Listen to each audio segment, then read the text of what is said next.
Good morning. We are live. Moderate helps everyone feel safe. Close. Okay. Good morning, everybody. How's everybody doing this morning? Hopefully, you guys are safe and sound and warm in your homes. So, we're going to get into it. We are on day 35 of reading the Bible, the Chronological Bible. So, we are still in the book of Exodus.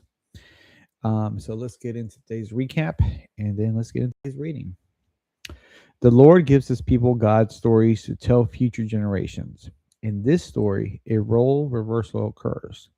The Egyptians realize that they are held hostage by Moses, not the other way around. However, they have no deliverer, and their resources keep getting devoured by the plague. Pharaoh begins to negotiate terms unsuccessfully. God instructs his people to prepare for the departure with a final meal. God's instructions for the meal established the Passover festival as an annual commentary and a history lesson for future generations. The Israelites choose the lamb or a goat and watch over it for 4 days. Then the animal is slaughtered and its blood is brushed on top, inside of the doorpost.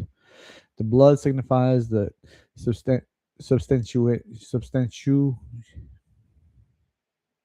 substitu- subs-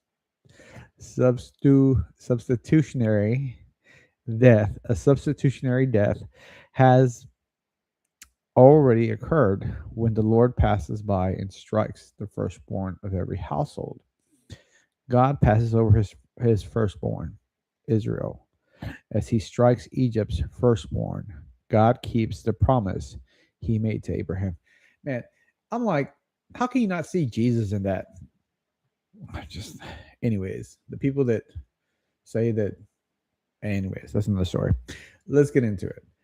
Okay, I'll say this last thing as far as like when it comes to the Exodus story and the story of Passover. Something I just learned not too long ago was as far as like they use probably a hyssop plant, and what they painted on their doorpost was actually a cross. So that's awesome. All right, so let's get into it. We are in Exodus 10, 1 through 20, a plague of locusts. Then the Lord said to Moses, return to Pharaoh and make your demands again. I have made him an all and I made Let me start over again. The Lord said to Moses, return to Pharaoh and make your demands again. I have made him and his officials stubborn, so I can display my miraculous signs among them. I have also done it so you can tell your children and grandchildren about how I made a mockery of the Egyptians and about the signs I displayed among them. And so you will know that I am the Lord. So Moses and Aaron went to Pharaoh and said this is what the Lord, the God of the Hebrews, says. How long will you refuse to submit to me? Let my people go so they can worship me. If you refuse, watch out, for tomorrow I will bring a swarm of locusts on your country. They will cover the land so that you won't be able to see the ground. They will devour what little is left of your crops after the hailstorm and conclude all the trees growing in the field. They will overrun your places and the homes of your officials and all the houses in Egypt. Never in history of Egypt have your ancestors seen a plague like this one. And with that, Moses turned and left Pharaoh. Pharaoh's officials now came to Pharaoh and appealed to him. How long will you let this man hold us hostage? Let the men go to worship the Lord their God. Don't you realize that Egypt is lies and ruins? So Moses and Aaron were brought back to the Pharaoh. All right, he told them, go and worship the Lord your God. But who exactly will be going with you? Moses replied, we will all go, young and old, our sons and daughters, our flocks and herds. We must all join together in the celebration, a festival to the Lord. Pharaoh retorted, the Lord will certainly need to be with you if I let you take your little ones. I can see through your evil plan. Never, never. Only the men may go and worship the Lord, since that is what you requested. And Pharaoh threw them out of the palace. Then the Lord said to Moses, raise your hand over the land of Egypt to bring on the locusts. Let them cover the land and devour every plant that survived the hailstorm. So Moses raised his staff over Egypt, and the Lord caused an east wind to blow over the land all the day and through the night. When the morning arrived, the east wind had brought the locusts, and the locusts swarmed over the whole land of Egypt, settling in dense swarms from one end of the country to the other. It was the worst locust plague in Egypt's history, and there was never been another one like it. For the locusts covered the whole country in darkness and, and darkened the land. They devoured every plant in the field and all the fruit on the trees that had survived the hailstorm. Not a single leaf was left on the trees and plants throughout the land of Egypt. Pharaoh quickly summoned Moses and Aaron. I have sinned against the Lord your God and against you, he confessed. Forgive my sin just this once and plead with the Lord your God to take away the death from me. So Moses left Pharaoh court and pleaded with the Lord. The Lord responded by shifting the wind, and the strong west wind blew the locusts into the Red Sea. Not a single locust remained in all the land of Egypt. But the Lord hardened Pharaoh's heart again, so he refused to let the people go. A plague of darkness. Exodus 10:21 through 21 to 29. Then the Lord said to Moses, lift your hand towards heaven and let and the land of Egypt will be covered with darkness so thick you can feel it. So Moses lifted the hand to the sky, and a deep darkness covered the entire land of Egypt for 3 days. During all that time, the people could not see each other, and no one moved. But there was light as usual between the people of Israel. Finally, Pharaoh called to Moses, go and worship the Lord. He said, but leave your flocks and your herds here. You may even take your little ones with you. No, Moses said, you must provide us with animals for sacrifice and a burnt offering to the Lord our God. All our livestock must go with us too. Not a hoof can be left behind. We must choose our sacrifice for the Lord our God from among these animals, and we won't know how we are to worship the Lord until we get there. But the Lord hardened Pharaoh's heart once more. He would not let them go. Get out of here, Pharaoh shouted to Moses. I am warning you. Never come back to see me again. The day you see my face, you will die. Very well, Moses replied. I will never see your face again. Death for Egypt's firstborn. Exodus 11, 1 through 10. Then the Lord said to Moses, I will strike Pharaoh and the land of Egypt with one more blow. After that, Pharaoh will let you go. Leave leave this country. In fact, he will be so eager to get rid of you that he will force you all to leave.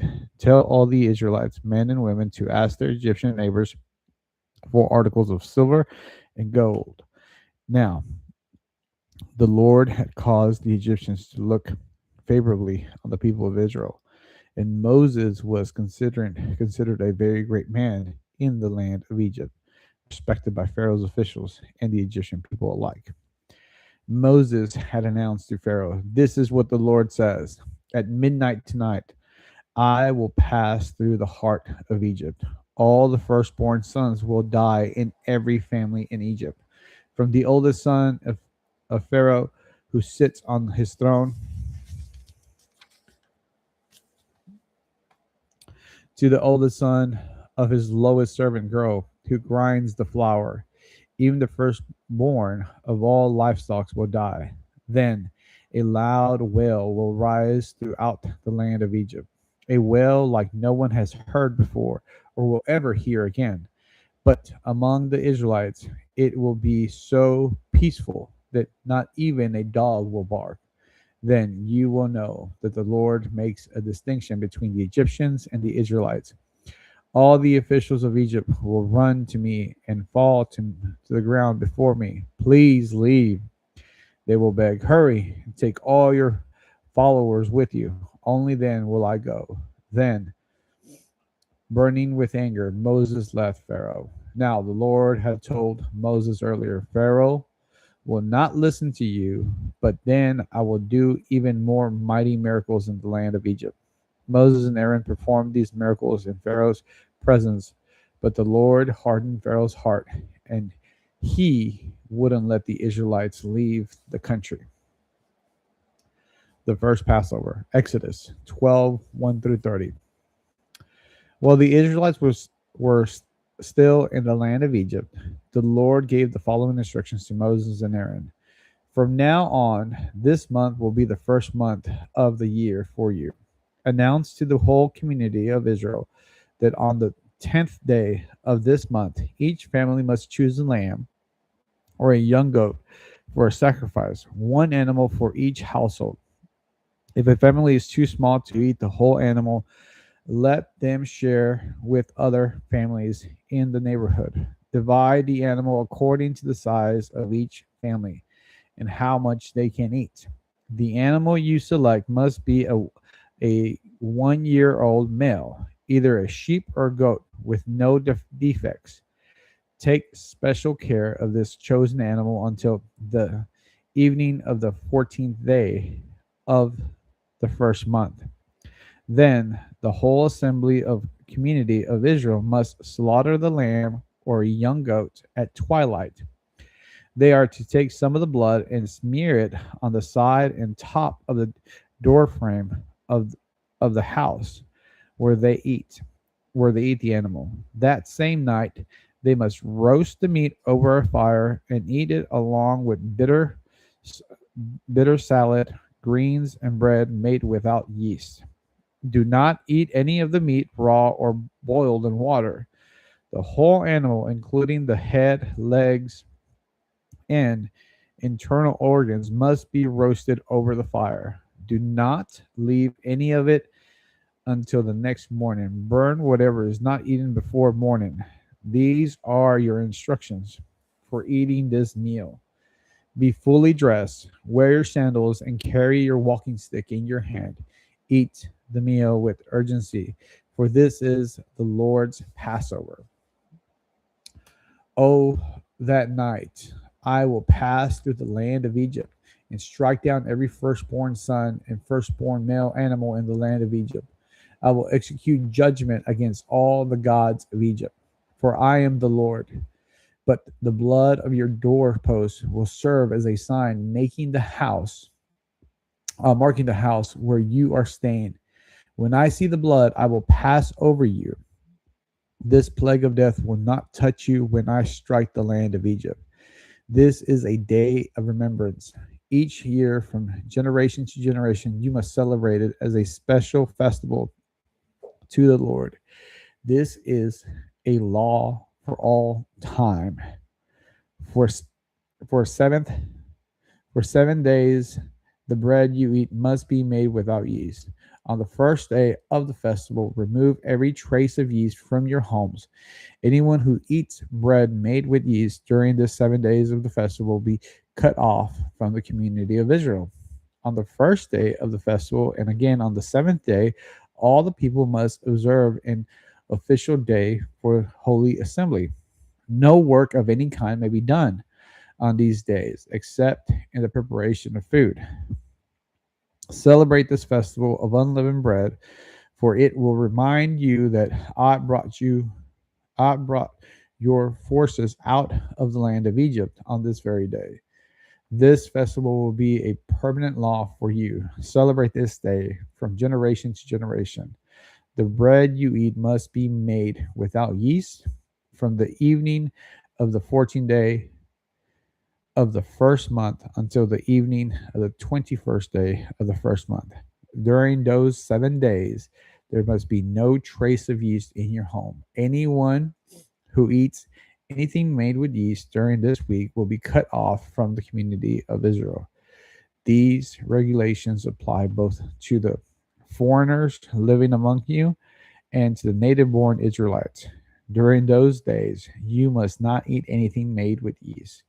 Wherever you live, eat only bread made without yeast. Then Moses called all the elders of Israel to, together and said to them, "Go pick out a lamb or young goat for each of your families and slaughter the Passover animal. Drain the blood into a basin, then take a bundle of hyssop branches and dip it into the blood. Brush the hyssop across the top and side of the doorframe of your house, and no one may go out through the door until the morning. For the Lord will pass through the land to strike down the Egyptians. But when he sees the blood on top and side of the doorframe, the Lord will pass over your home. He will not permit his death angel to enter your house and strike you down." Remember, these instructions are a permanent law that you and your descendants must observe forever. When you enter the land the Lord has promised to give you, you will continue to observe this ceremony. Then your children will ask, "What does this ceremony mean?" And you will reply, "It is a Passover sacrifice to the Lord. For he passed over the house of the Israelites in Egypt, and though he struck the Egyptians, he spared our families." When Moses had finished speaking, all the people bowed down to the ground and worshipped. So the people of Israel did just as the Lord had commanded through Moses and Aaron. And that night at midnight, the Lord struck down all the firstborn sons in the land of Egypt, from the firstborn son of Pharaoh, who sat on his throne, to the firstborn son of the prisoner in the dungeon. Even the firstborn of the living livestock were killed. Pharaoh and all his officials and all the people of Egypt woke up during the night, and loud wailing was heard throughout the land of Egypt. There was not a single house where someone had not died. Israel's exodus from Egypt. Exodus 12:31 through 42. Pharaoh sent for Moses and Aaron during the night. "Get out," he ordered. "Leave my people and take the rest of the Israelites with you. Go and worship the Lord as you have requested. Take your flocks and herds as you said, and go, be gone, but bless me as you leave." All the Egyptians urged the people of Israel to get out of the land as quickly as possible, for they thought, "We will all die." The Israelites took the bread dough before yeast was added. They wrapped their kindling boards in their cloaks and carried them on their shoulders. And the people of Israel did as Moses had instructed. They asked the Egyptians for clothing and articles of silver and gold. The Lord caused the Egyptians to look favorably on the Israelites, and they gave the Israelites whatever they asked for. So they stripped the Egyptians of their wealth. That night, the people of Israel left Ramses and started for Sukkot. There were about 600,000 men, plus all the women and children. A, a rabble of non Israelites went with them, along with great flocks and herds of livestock. For, bre- for bread, they baked flat cakes from the dough without yeast that they had brought from Egypt. It was made without yeast because the people were driven out of Egypt in such a hurry that they had no time to prepare the bread or other food. The people of Israel had lived in Egypt for 430 years. In fact, it was on the last day of the 430th year that all the Lord's forces left the land. On this night, the Lord kept his promise to bring his people out of the land of Egypt. So this night belongs to him, and it must be commemorated every year by all the Israelites from generation to generation. Instruction for the Passover. Exodus 12:43-51. Then the Lord said to Moses and Aaron, "These are the instructions for the feast of Passover. No no outsiders are allowed to eat the Passover meal. But any slave who has been purchased may eat it if he has been circumcised. Temporary residents and hired servants may not eat it. Each Passover lamb must be eaten in one house. Do not carry any of its meat outside, and do not break any of its bones. The whole community of Israel must celebrate this Passover festival. If there are foreigners living among you who want to celebrate the Lord's Passover, let all their males be circumcised. Only then may they celebrate the Passover with you, like any native born Israelite. But no uncircumcised male may ever eat the Passover meal. This instruction applies to everyone, whether a native born Israelite or a foreigner living amongst you. So all the people of Israel followed all the Lord's commands to Moses and Aaron. On that very day, the Lord brought the people of Israel out of the land of Egypt like an army.